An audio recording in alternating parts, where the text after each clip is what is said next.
So this is a journey of a young girl called Lara Croft, only by name right now. She's a young wannabe adventurer. Tomb Raider's been around for 16 years. We've had many games, but the idea behind this was to take you right back to day one, take you on a journey and a story of a girl who wants to become an action-adventure hero, an adventurer, a treasure seeker. So in this game, you basically get to experience Lara Croft on her very first time out. She gets on the Endurance, and in a couple of days of setting sail, looking for the island of Yamatai, she's shipwrecked on an island. She doesn't know where her crew or her friends are, and very quickly she has to figure out what's going on. She has to survive these sort of harsh conditions, as well as uncovering the mystery, and eventually getting off the island. So really the idea is that we take you on this journey, this expose of how she becomes this strong person that we want her to be.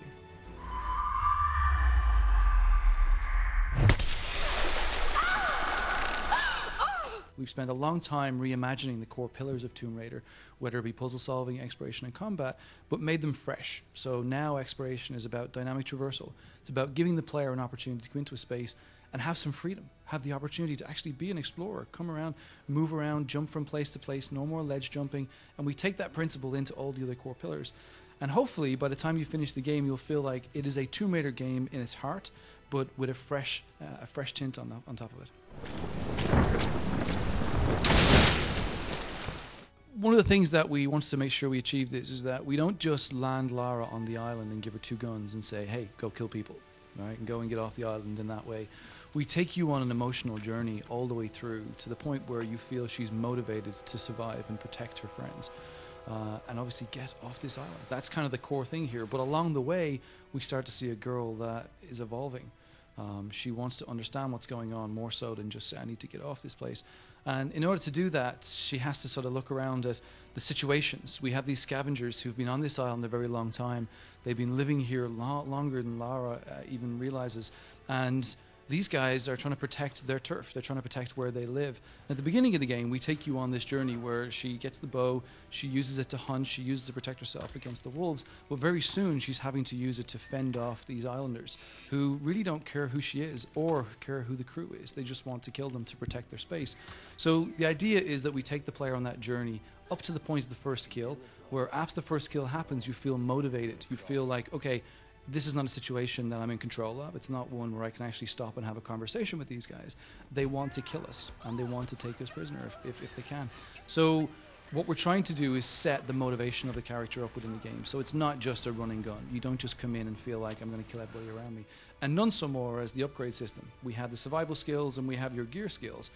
When you balance those systems out, you can play it in stealth, you can distract them, you can move these guys away and you can go around behind them and you can keep moving through the game. The idea is that we give you the opportunity to be able to play it to your style.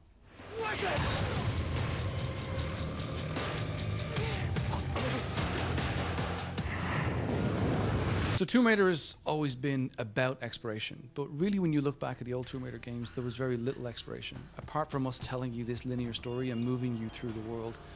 Now we've built a world where it's all about hub systems. We're not open world. So what we've tried to do is build these areas that when you come into them at first, you feel like they're massive areas. But I'm sort of stopped from progressing in certain ways because of my inability or through the gear that I don't have. As you play through the game, we upgrade your gear. We give you the ability to be able to give some XP or give some skill points to be able to buy new equipment. When you buy that new equipment or come across it in the course of gameplay, you can actually go back to these spaces using your fast travel system and re-explore them, re-traverse them. The simple things such as your climbing axe, which you use to be able to move around, gets improved by getting bow rope, where now you get your bow and arrow, you can attach rope to it, you can create zip lines to be able to zip into areas, also to be able to tag higher up areas and climb up to them. So really from our perspective, it's you have a story which you can play from start to finish, but as you go into the menu system and you start realizing there's still a lot of stuff that I haven't uncovered, you have the ability through our fast travel to go back in at any moment in time and re-explore them and start uncovering some of the things you may have missed first time through your gear gating. Now, to that effect, when you come back into a space, it's persistent world. And there's also sort of little systemic changes whereby if I come into a place first time round and it's nighttime, and I clear off the 2 or 3 people who were in that space at the time, when I play through the game and it may be daytime and I get my bow rope and I want to go back into those spaces, I will come back in, again it'll be daytime, but now there may be 2 or 3 people who are alerted because they've found the bodies from the people that you had to kill to move on, or you could come across 2 or 3 people who are actually just working in that space, They're just doing what they'd normally do. So it's a living, breathing world.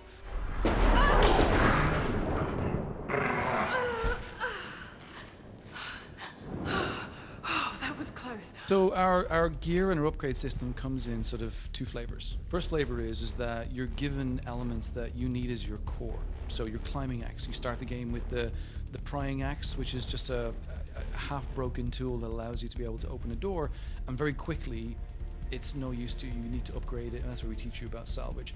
Once you get into salvage, you start to realize that if I look for parts around the world, I can upgrade the abilities of the gear that I have. But really, you want to give the player the opportunity to say, I have choices.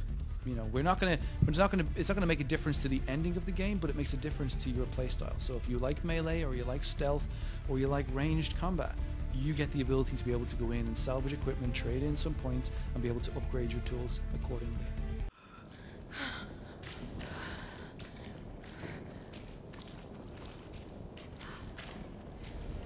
So, it wouldn't be Tomb Raider without tombs. So we've built sort of two different versions of tombs. One of the core story. As you play through, you start uncovering the mystery, you come across spaces which are part of the journey. You have to come across them in order to understand what's going on. And they're key epic moments. That's when you really feel like Lara is coming into herself. She's starting to get intrigue and interest in what's going on. When you finally raid that tomb, which comes up with a huge tomb raided, which is awesome at the end of it, it unlocks some additional places on your map. It also unlocks some of the story elements. So you really get a sense of, I'm now understanding and learning more, whilst also be given the opportunity to now feel like there's other places to go that I wouldn't have known about if I hadn't to take the risk to try and unlock this tomb. No, no, no, no, no, no! Oh, don't do this to me, you northern bastard. So the map system is a real guiding tool for us in many ways. One, it allows us to be able to understand where we've been, where our base camps are. As you go to the fast travel system, we want to give the player the opportunity to drop waypoints and say, here's where I am in the story. But now I want to go back and I want to re-explore somewhere because the gear that I've got now allows me to do something I wasn't able to do before. So I can teleport back and forth. It also gives me an opportunity to be able to just keep track of where all the items are in a more defined space. So for instance, when you're in the night hub, you go into the menu and it tells you that you've only unlocked 10 of 25 things. You go into the map, and because you've started to look for them, we'll give you those waypoints about where in the general area they are, so you don't feel like you're just constantly running around searching every corner and nook and cranny. So the map system plays a lot for us, and it's a piece of equipment that you actually use quite a lot if you start going into the reach reversal, and it's a very, very handy thing to have.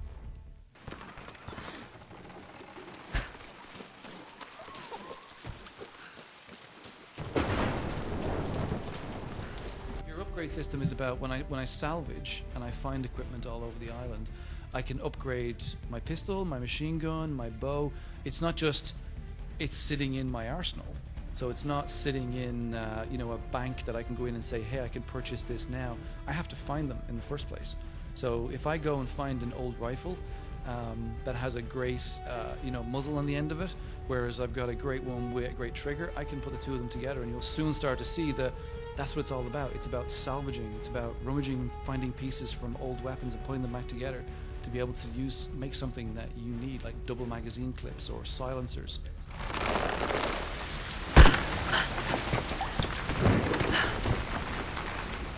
One of the sort of foundational things that we did when we started reimagining Tomb Raider was that we didn't like the idea of the tail wagging the dog. We didn't like to build this world on paper and then have our engine dictate how it should look and how it should operate. So what we did was something a little bit different. We actually built the world on paper and said, here's what we want to try and achieve within our engine. So therefore, we wanted buoyancy, we wanted physics, we wanted sort of natural movements, animations that we've never had before, base camp system, and the likes of the hub system that you see. And we threw it out to the engine team to say, here are all the things that we want to do. Here's our engine. Can we take it apart and rebuild it? On the journey of rebuilding our engine for this game, we actually built Lara Croft and the Guardian of Light because they realized that the camera was actually something that we could detach and we could control more. And what you see when you play the game is that these learnings, these things that we've done with the engine, add to the emotion, add to the sort of the heightening of attention, whereas she's going through this tunnel and we break the camera off and put it over her shoulder and really sort of bring to life that situation in a way in which we haven't seen before. And the same then when it comes to verticality. bringing it up on the radio tower so that you kind of feel the sense of distance whilst you're moving towards the camera. So for us, some of the bigger things that we did in developing this game were things that were big risks, and one of them was breaking the engine apart and building it back up again to deliver this experience.